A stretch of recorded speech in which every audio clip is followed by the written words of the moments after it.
they're supposed to be like Rob Liefeld experts, Rob Liefeld guys, but apparently they know nothing about Rob Liefeld's publishing profile, catalog, history.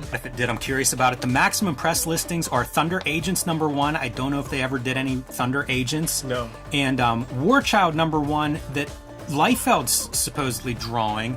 I don't know that comic either, because War Child, I don't know, it's bizarre. There's quite a few of these kinds of things. The Battlestar Galactica. I don't know if this was actually published. I remember hearing about the promo stuff, but I don't know if it actually was published. And I don't know that this Extreme Destroyer thing ever happened. Oh, I think it did. I think it did. I know Sacrifice happened, but I just don't remember this. Alright, my AKAPADers, here it is! So, we're talking about Cartoonist Kayfake, Cartoonist Kayfabe, Ed Piskor, and the other guy.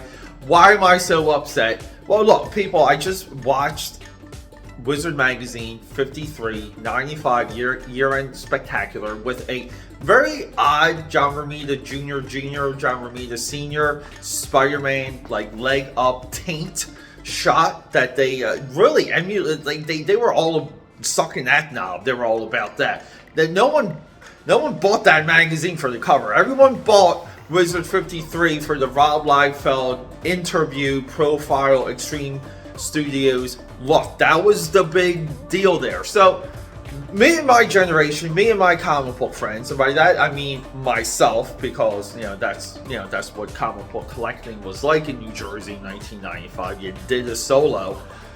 We bought, I bought all the Extreme books. I bought Live Top Cow. Wasn't really into Wildstorm. That's why we do Wildstorm Wednesdays here. We got endless hours of Wildstorm content because we're doing a deep dive on that company. So it's not like we were involved with Avengers, X-Men, Fantastic Four, Justice League, Superman, Batman, Green Lantern. Everything was Image. So when these guys go into this issue, and they were correctly stating that 95 is a transitional year within American comics. But here's the crazy thing. This is what blew my mind. These guys are so... I mean, Ed Piskor kind of like blew up online by being a Rob Liefeld guy. He liked Rob Liefeld. They promoted the 90s style, the 90s comic books, and somewhat of a movement came up underneath of that as they rose in popularity. But what really shocks me is that when they do interviews with Rob Liefeld, they just let Rob Liefeld talk. They really ask him maybe like in 1 hour, they'll get like 3 or 4 questions in. Rob Liefeld just talks and rants through like the entire run of the video, the run of the session, as we call it. Hold up here. Yeah, and then, but real quick, let's just face forward. So they're supposed to be like Rob Liefeld experts, Rob Liefeld guys, but apparently they know nothing about Rob Liefeld's publishing profile, catalog, history. I find that amazingly shocking. So during this video, and I'll cut to all of it, they debate every single Rob Liefeld book that is advertised in Wizard number 53 and or mentioned, and they literally have no idea what Rob Liefeld has done other than creating Cable or creating Deadpool, and they have no insight into his deeper publishing history nor what he was attempting to do. And we're going to hit the drawing table. I'm going to show you the books that they didn't even know existed, which is mind-boggling. One, I haven't read. I have not read Extreme Destroyer, but I'm versed in basically everything leading up to that and after, because I love his Maximum Arcade and Awesome Comics. I'm so big on Awesome Comics. One of the biggest tragedies in comic book history was Awesome Comics not perpetually staying funded or being able to roll over some of their money. That broke my heart when that company just went under. But people, what are we to do with Cartoonist Kayfabe at this point? Are we really supposed to trust them? Are we not at this point supposed to believe that everything that they drop in these videos, it's not coming from the tip of their brain? Everything is researched, everything's a Wikipedia or Reddit. They're gathering their bullet points, and kind of after watching Wizard number 53, I want to say that prior, because this one just seemed there was no real love, no real insight. And previously, are they mapping out the flip through? Are they making bullet points? They do reference notes. They reference doing some research prior going into some of these wizard issues. But if this is a flip through from the tip of their brains, it's truly pathetic. It really is. They got a couple good pointers, but within an hour-long video, like an hour, there's really very few takeaways. Especially, you think most of your takeaways, most of your true insight would be the major profile of that issue being Rob Liefeld and Rob Liefeld's struggle and his return to comics. And people, during this time, we wanted nothing but Rob Liefeld to be steady and strong at the illustration board or at the illustration table, and it never really quite happened, nor it never really fully came back. Jim Lee, we craved for the same thing with Jim Lee, but Jim Lee eventually did come back with Batman Hush, and then we all know what happened with Todd McFarlane, never to do it ever again. So anyway, people, let's hit that drawing table real quick, and let me just show you guys a tidbit of what these guys knew nothing about. Alright, my AKAPADers, let's get all that idea out of the way. So here we go. These are two of the issues they had no idea that existed. And hold up.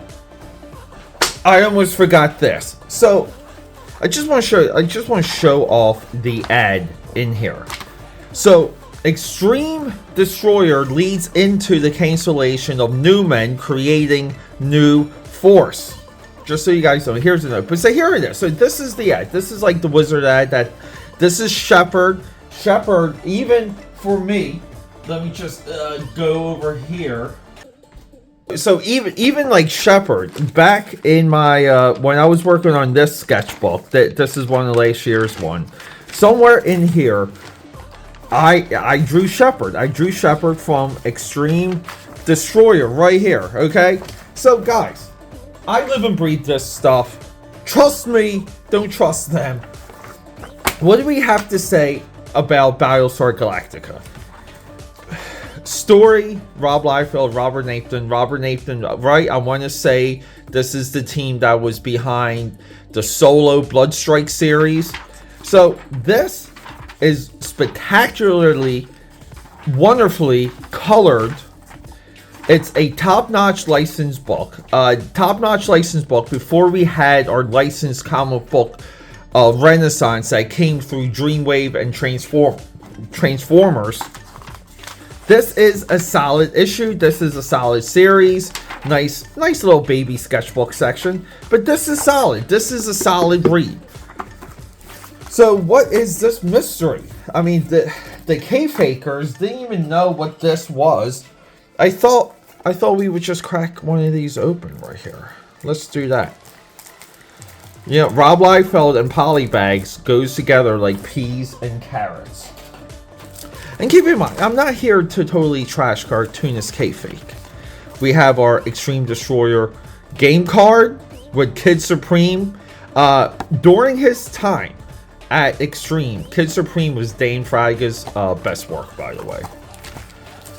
And what do we have here? We got Youngblood action figures. Well, holy kaboli. Look what's next to my drawing table. It's my crypt. And even though Rob Liefeld and Stephen Platt, they're on bad terms, Rob Liefeld has said he will never work with Crypt again because it's co-owned by Stephen Platt. I just thought we would flip through the comic. I mean, look at that shot by Rob Liefeld. Holy crap, look at that shot. I mean, the coloring, I love this era's coloring. I think even what Marvel was doing at the time, Top Cow, this is like the greatest era in coloring ever. I love this design for Shaft too. This is so low. We got Girth here from the New Men. So here's the crazy thing. As much as I know about Extreme Destroyer, I really never read it. We got Chap Yap over here. We got Bloodpool, Rubble from Bloodpool. So maybe we'll do like a video on this. Maybe we'll do like upcoming. We'll do a video on the next few, at least 4. Look at this guy. Look at that design. But say like maybe we'll do some of the extreme crossovers. I have some of them. I got 2 of them in trade. Yeah, look, dude, Shepard knocking out Kid Supreme. Dude, look, I love, dude, and you know, Cartoonist Kayfabe, they always crap on turning the book. I love turning the comic. I really do. Look at this. Now we got is this Chap Yap over here? No, this looks like Liefeld with these hands and these faces. Right, and then this goes into Maxi Mage. Maxi Mage is a little bit of a dark spot also. Really cool stuff, but I just thought I would share that with you guys since, you know, to accompany Cartoonist Kayfabe not knowing anything about Rob Liefeld, which is truly amazing. Now look, I don't mean to constantly come after Cartoonist Kayfabe, Cartoonist KayFAKERS, Ed Piscor, and the other guy. We know how I feel about these guys. It's not like I don't feel like they don't contribute. They contribute. Like, I guess we just wanted to say it's more exposing these guys. It's just giving my spin on their spin. Let's move on. Let's move forward. Rock and roll.